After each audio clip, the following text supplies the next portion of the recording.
তো চলো দেখাই বন্ধুরা, আজ বুধবার আমার কি রান্না বান্না হয়েছে।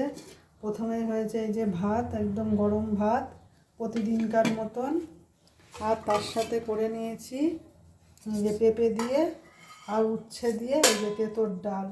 এটা গরমে তো খেতে খুব ভালো লাগে, যদিও এখনও সেরকম গরম পড়েনি, তাই এটা করলাম।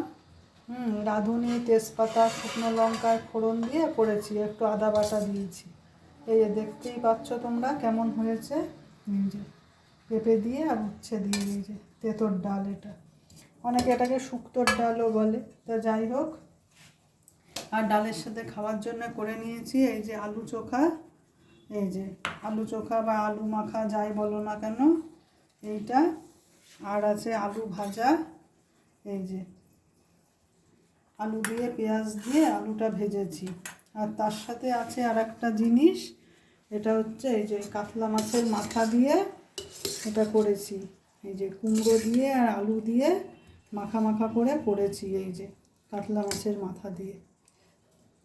এই যে যেহেতু দুবেলার এটা, ওই জন্য অল্প অল্প ঝোল রেখেছি। তা বন্ধুরা, এই হয়েছে আমার আজকের রান্না বান্না। তোমাদের যদি ভিডিওটা ভালো লেগে থাকে একটা লাইক করে দিও আর সাবস্ক্রাইব করে দিও।